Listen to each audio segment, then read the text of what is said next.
In the bloodiest war in human history, there was one name that both allies and enemies feared and respected: Georgy Konstantinovich Zhukov. He was not a textbook genius, but a man who rose from mud, from trenches, from the death-filled winters of Russia. When Germany advanced like cracks spreading across a frozen lake, it was Zhukov who stopped them before Moscow.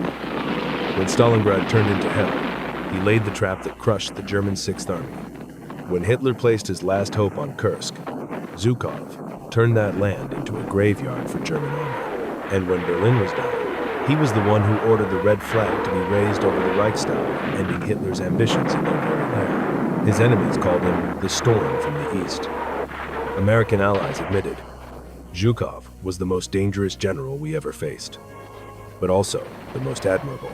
This is the story of the man who changed the entire course of World War II, not through miracles, but through steel, discipline, and a will that could not be broken.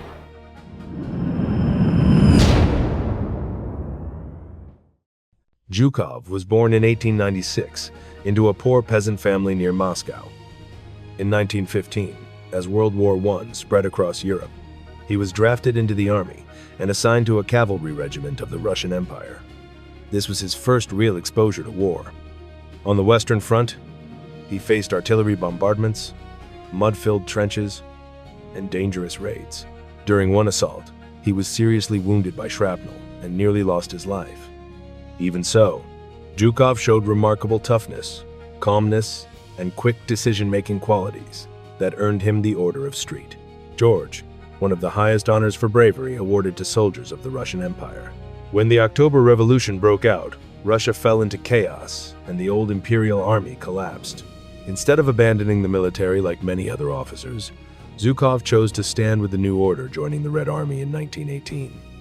During the Russian Civil War, he fought on multiple fronts, from battling the White Army to confronting foreign intervention forces.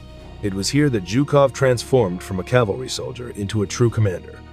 He led a platoon, then a company, and eventually took command of an entire regiment. These years were a crucial turning point. Zhukov learned how to command others, how to organize combat operations, and most importantly, how to remain calm amidst chaos. It was the Civil War that gave him the foundation of tactical thinking and the commanding instinct that would later make him one of the most important and influential Soviet generals of World War II.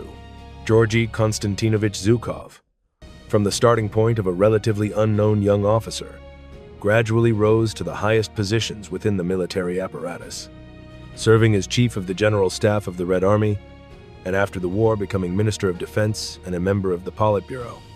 Under his direct command, the Red Army achieved decisive victories, from stopping the Wehrmacht at the gates of Moscow, encircling and destroying the German Sixth Army at Stalingrad, breaking the German offensive at Kursk, to advancing into Berlin and raising the red flag over the Reichstag in 1945. In the eyes of the Americans, Zhukov represented a combination of rare military genius and the cold, disciplined efficiency characteristic of the Soviet system. A powerful, straightforward, and effective ally, but also the one opponent they admitted they least wanted to face. He's in, of course, to grudge. The image of Zhukov walking alongside General George S. Patton in Berlin in 1945 reflects both the mutual respect between two of the world's leading commanders and the brief cooperation that existed before the Cold War began. It was these brilliant strategic successes, together with the harshness that often generated controversy, that made Zhukov one of the most notable figures of his era. In the summer of 1939, the border between Mongolia and Manchuria became a flashpoint. Japan, which controlled Manchuria at the time, wanted to expand further west. What began as small skirmishes quickly escalated into a full-scale campaign.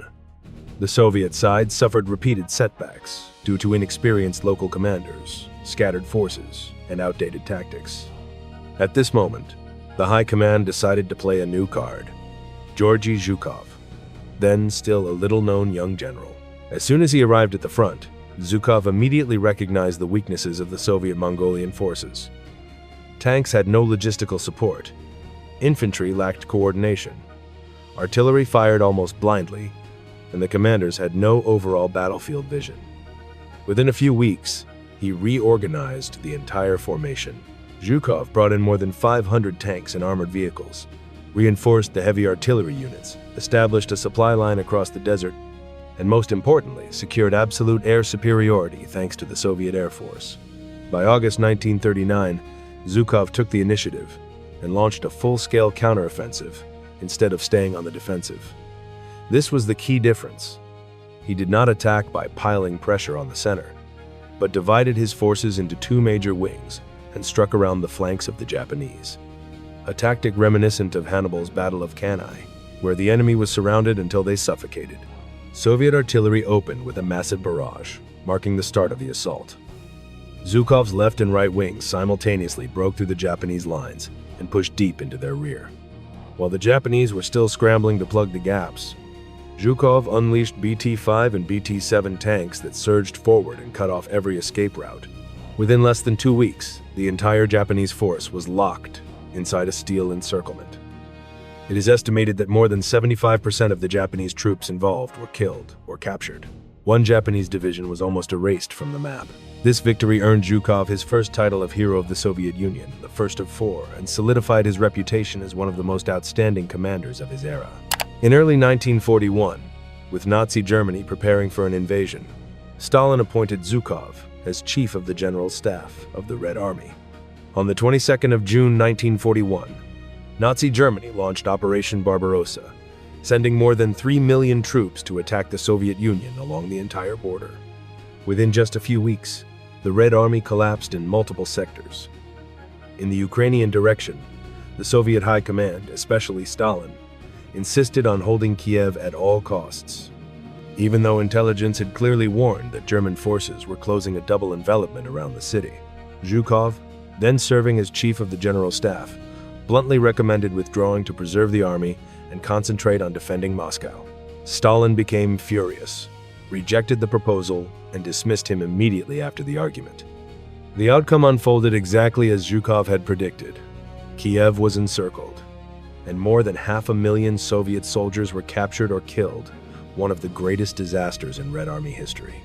But even though he had been removed from his post, Zhukov was not cast aside. Stalin understood clearly that whenever a front was on the verge of collapsing, the only man who could save it was Zhukov. By late 1941, the situation had become critical as German forces closed in on both Leningrad and Moscow. Zhukov was immediately sent to Leningrad to replace Marshal Voroshilov, who had failed in organizing the city's defense. When he arrived, Zhukov found a city in chaos. Exhausted defensive troops, breached sectors, ammunition stores running low, and civilians in panic. He immediately reorganized the entire defensive system. Zhukov established layered defensive lines, laid extensive minefields, redeployed artillery into coordinated fire zones, tightened military discipline, and dealt swiftly with units that abandoned their positions. Within just 3 weeks, the defenses along the Neva River were reinforced and stabilized, strong enough to withstand repeated Wehrmacht assaults. Historian Eriksson described Zhukov's efforts as the miracle on the Neva, because they kept Leningrad from collapsing within a matter of days.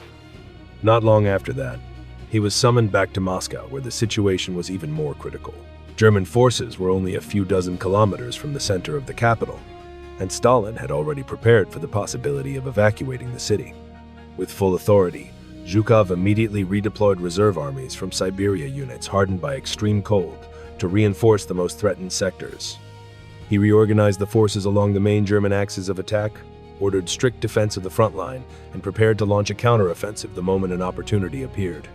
At the end of November, after weeks of exhausting defensive fighting, Zhukov launched the winter counteroffensive, employing the strength of infantry, artillery, and ski troops from the east. Caught off guard, the German forces were forced to retreat from the outskirts of Moscow. This was the first time the Wehrmacht, the army that had crushed most of Europe, was pushed back in the war. Around the same time, Zhukov directly oversaw the counteroffensive at Yelnya, in the Smolensk region. There, he concentrated artillery and used a coordinated assault that forced the Germans to withdraw from the Yelnya salient, the Red Army's first strategic victory on the entire front. The Yelnya victory carried major significance. It proved that the Soviet army could defeat the Wehrmacht in a true set-piece battle, not merely hold on in defense. From Leningrad to Moscow and Yelnya, Zhukov's role had become unmistakably clear. He was the only man to whom Stalin could entrust the collapsing fronts, and he always held them. It was this series of victories at the end of 1941 that transformed Zhukov from a reprimanded general into the man who saved Russia from collapse during the most brutal early months of World War II. At the beginning of 1942, after Moscow had been held, the German war machine shifted its focus southward toward the Volga and the oil fields of the Caucasus. Hitler believed that if Stalingrad fell, the Red Army would lose a vital supply route and its fighting spirit would collapse. Recognizing the scale of this offensive, Stalin entrusted the task of organizing the defense and the counteroffensive at Stalingrad to two men, Zhukov and General Alexander Vasilevsky. As soon as he arrived in the Stalingrad area, Zhukov understood that this could not be a battle of holding out to the last man. He believed that victory would come only if the Soviet Union created an encirclement, not by clinging to the city's ruins. Therefore, he and Vasilevsky devised a plan divided into two stages. Step 1. Lock the German forces inside the city. Zhukov ordered the defending units to cling to every building and every pile of rubble, turning Stalingrad into a maze of snipers, mines, and ambushes. This extremely close-quarters style of fighting neutralized Germany's mechanized advantage. The next step: prepare two pincers in the north and the south. For months, Zhukov quietly gathered reserve forces deep in the rear. Tank armies, mechanized infantry, heavy artillery, all kept under absolute secrecy. His task was not to attack immediately, but to wait for the precise moment when the German troops were fully tied down in brutal street fighting, leaving their flanks exposed. By late November 1942, when the freezing weather set in and the German forces were exhausted inside the city, Zhukov ordered the launch of Operation Uranus. Two assault groups, one from the north and one from the south, advanced simultaneously, with more than 1 million troops, 1,400 tanks, and thousands of artillery pieces. Within just a few days, the Romanian and Italian forces guarding the German flanks were crushed, leaving Paulus's Sixth Army trapped inside a massive encirclement. Hitler ordered the troops to stand and die, forbidding any retreat, unaware that Zhukov had already set up a second outer encirclement to block all rescue attempts. When the German Air Force failed to deliver sufficient supplies, the fate of the German forces became a matter of weeks. By February 1943, around 300,000 German and Axis soldiers had been encircled. Only 90,000 survived and were forced to surrender, the greatest German defeat since the beginning of the war. Stalingrad was not just a victory, it was the collapse of Hitler's entire southern strategy. It is estimated that the campaign cost the Axis about 1.5 million men, while the Soviet Union lost up to 2.5 million. Staggering numbers that reflect an unprecedented level of brutality. For Zhukov, this victory elevated him from a frontline commander with full operational authority to the position of Deputy Supreme Commander, the second highest figure in the Soviet military hierarchy after Stalin. In January 1943, he was promoted to the rank of Marshal, recognizing his decisive role in the most important turning point of World War II. During the period of 1943, 1944, after turning the tide at Stalingrad, Zhukov and the Soviet High Command began preparing for the next major turning point, the Battle of Kursk. Nazi Germany had not yet given up its ambition to regain the initiative on the Eastern Front. Hitler believed that a powerful strike at the Kursk salient, where the Soviet defensive line protruded deeply, could break the stalemate and force Stalin to negotiate. Zhukov, with his battlefield experience and his ability to read the enemy's intentions, accurately predicted that the Germans would attack precisely at this location. He advised Stalin not to launch a preemptive offensive, but instead to transform Kursk into a steel fortress that would annihilate Germany's elite armored forces in their very first assault. The plan was approved. Throughout May and June 1943, Zhukov oversaw the construction of an unprecedentedly deep defensive system. Nearly 3,500 tanks and self-propelled guns, close to 20,000 artillery pieces and mortars, more than 2,600 aircraft, and multi-layered defensive lines stretching for hundreds of kilometers. The entire Kursk region was divided into anti-tank belts, minefields, anti-tank ditches, bunkers, reserve lines, artillery zones, and mobile counterattack units. It was, in effect, the largest fortress in the world, built across an open plain. On the 5th of July, 1943, the Germans launched Operation Citadel. The Tiger and Panther tank divisions attacked fiercely, and although the Red Army suffered heavy casualties and lost twice as many tanks as the enemy in the first days, Zhukov's defensive lines held. The more the Germans attacked, the deeper they were drawn into Soviet artillery fire and minefields. The climax came at Prokhorovka, one of the largest close-range tank battles in history, where hundreds of T-34 seconds and Tigers clashed at distances of only a few hundred meters. By mid-July, the German advance had come to a complete halt. Under overwhelming pressure, and with Italy's collapse forcing Germany to divert troops to the Italian front, Hitler was compelled to cancel the operation, ending his last attempt to regain the initiative on the Eastern Front. Kursk became an irrecoverable strategic defeat for Nazi Germany. After Kursk, the advantage shifted to the Soviet Union. Zhukov and the Stavka seized the opportunity and planned a series of large-scale operations, the most notable being Operation Bagration in the summer of 1944. As a result, Germany lost nearly 300,000 soldiers, and thousands of tanks, artillery pieces, and vehicles were destroyed or captured. Operation Bagration, 1944. The liberation of Belarus is considered one of the most remarkable achievements planned by Zhukov and the Stavka generals. This offensive destroyed the German Army Group Center, liberated hundreds of thousands of prisoners, and brought the Red Army to the very borders of Poland and Germany. In 1945, as the war in Europe entered its final phase, Stalin assigned Zhukov the most important task, commanding the First Belarusian Front, the strongest, largest, and best-equipped force of the Red Army. This was the army responsible for striking directly at the center of Nazi Germany's power, Berlin. From the beginning of the year, Zhukov assembled more than 1.5 million troops, tens of thousands of artillery pieces, and over 7,000 tanks and armored vehicles, preparing for a campaign meant to end the war. The starting point was the banks of the Vistula River near Warsaw, where Zhukov launched the Vistula-Oder breakthrough.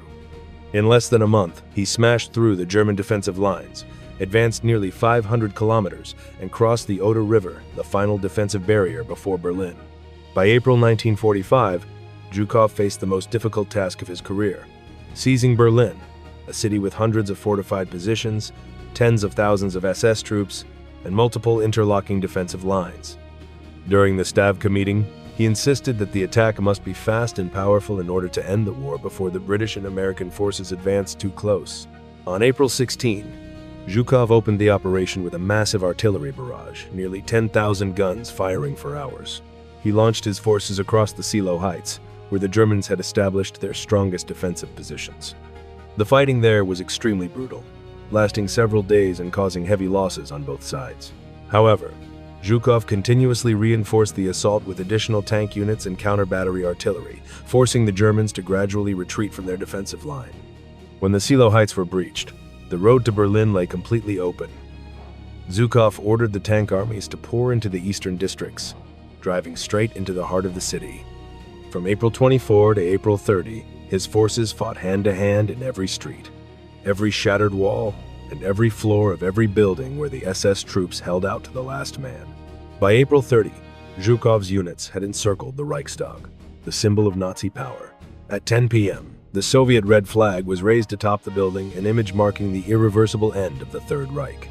As the commander of the main offensive thrust, Zhukov was the highest-ranking officer responsible for the victory at Berlin. His decisiveness, rapid assaults, and concentration of overwhelming firepower forced Hitler to accept defeat. Not long afterward, on the 9th of May 1945, Zhukov himself represented the Soviet Union in signing the document of Germany's unconditional surrender. In Berlin, on the 7th of September 1945, Zhukov also organized a joint victory parade, featuring units from the Allied powers, attended by representatives of the United States, the United Kingdom, and France, presided over by General Zhukov, with Soviet troops marching through the ruins of the German capital. 2 weeks after capturing Berlin, Red Army forces under Zhukov had raised the flag atop the Reichstag and witnessed the surrender of Nazi Germany. In recognition of his achievements, the Soviet Union chose Zhukov as the official representative to receive the surrender documents and to lead the victory parade. American General George Patton and Marshal Georgy Zhukov were seen smiling during the Berlin Parade in September 1945. It was a rare moment that reflected the cooperation between the Red Army and the U.S. Army immediately after their victory. The slogan, "Where Zhukov is, there is victory," had become a common saying among Soviet soldiers, from Moscow to Stalingrad, U.S. President Dwight D. Eisenhower later remarked that my entire experience with Zhukov in Berlin led me to place full trust in his word. After the war, Zhukov's prestige drew attention from both the Allies and the Soviet leadership. Stalin feared his growing influence, so at first he was exiled to less important military districts. However, after Stalin's death in 1953, Zhukov's position changed. He played a crucial role in the removal of Lavrentiy Beria, the infamous security chief, and the man most likely to seize power after Stalin. Zhukov's direct command of the operation to arrest Beria earned Khrushchev's complete trust. In 1955, Zhukov was appointed Minister of Defense and became a member of the Politburo, one of the most powerful positions in the Soviet regime. In 1956, Eastern Europe was shaken when Hungary rose up against the pro-Soviet communist government. Crowds occupied state institutions, attacked security headquarters, and demanded the withdrawal of Soviet troops from Budapest. For Moscow, this was not merely a local uprising, it was a warning that the entire Soviet satellite system could collapse if not contained in time. In that context, the Soviet Politburo assigned Zhukov the task of directly overseeing the military operation to retake Hungary. This was not a battlefield like Stalingrad or Berlin, but it was the greatest political test of his post-war career. Zhukov was not the one who devised the intervention plan. That decision came from Khrushchev and the leadership, but he was the supreme commander responsible for ensuring that the entire operation was carried out quickly, decisively, and without allowing the unrest to spread to other countries. Zhukov deployed more than 30,000 troops, along with tanks, armored vehicles, and air units from nearby military districts, advancing into Budapest under the codename Operation Vortex. The objective was to seize bridges, radio stations, government centers, and neutralize the uprising forces in the shortest possible time. Under his direction, Soviet troops split into multiple axes to encircle Budapest, cutting the resistance groups apart. Within a few days, the major strongholds of the insurgents were crushed by concentrated tank and artillery fire.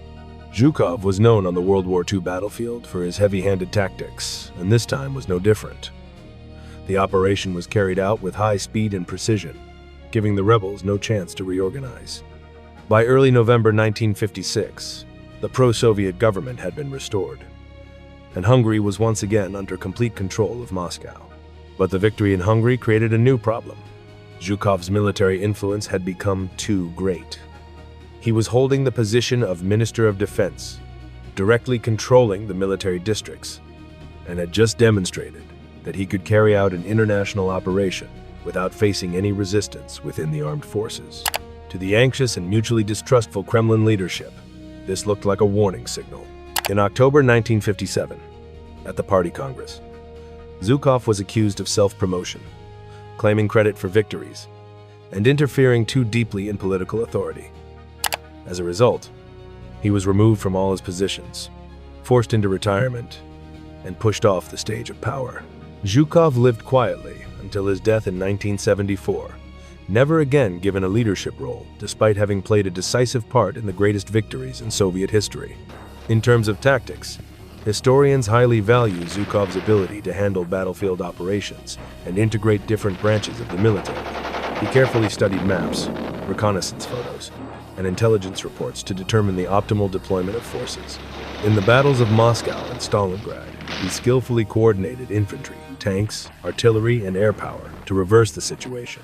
Unlike many other generals, he had a deep understanding of combined arms warfare and consistently focused on overlapping fields of fire and mutual support between units. In these battles, his caution and determination allowed the Red Army to regain the initiative. Additionally, Zhukov was extremely strict in enforcing discipline. He once ordered that any soldier who abandoned his position without clear authorization would be executed immediately. As he rose to the rank of Marshal, he did not hesitate to reassign or discipline incompetent subordinates, aiming to build a more capable and resilient command structure. However, Zhukov was also a controversial figure because of his willingness to accept extremely high casualties. Historian Hams noted that his most visible weakness was accepting a massive amount of losses in order to achieve objectives. In several operations, especially those following the Ardennes counteroffensive, Zhukov often favored relentless assaults that drove casualties upward, even though they ultimately brought victory. Even at Khalkhin Gol, when subordinates advised him to advance more slowly, he forced his troops to push forward at high speed, paying a heavy price but gaining a decisive victory. On the Leningrad front, he focused on holding the line rather than lifting the siege in time, and the blockade lasted until 1944, costing more than 1 million Soviet lives, both military personnel and civilians, through bombardment and starvation. The final assault on Berlin in late April 1945, under his command, was also extraordinarily bloody. The Red Army suffered around 350,000 casualties, including 80,000 killed, several times higher than the American losses, about 25,000 at the Battle of Iwo Jima. These figures led some voices in the United States and among Allied nations to argue that the Soviet victory came at an excessively high price and that part of the success depended on Western Lend-Lease aid. For both the Americans and the Russians, Zhukov was an outstanding yet unforgiving commander. He is regarded as the Soviet Union's Marshal of Victory for his decisive role in winning many of the war's most critical battles, and he is honored alongside the great military leaders of Russian history. However, his willingness to sacrifice large numbers of soldiers and his rigid, uncompromising style also remain subjects of controversy. In American literature, Zhukov is often associated with the overwhelming firepower of the Red Army, seen as the final adversary of the Nazis in Berlin and a symbol of Soviet strength during the war. Accordingly, his name continues to be remembered as an indispensable part of World War II history, while also serving as a reminder of the enormous human cost the Soviet people paid for that victory.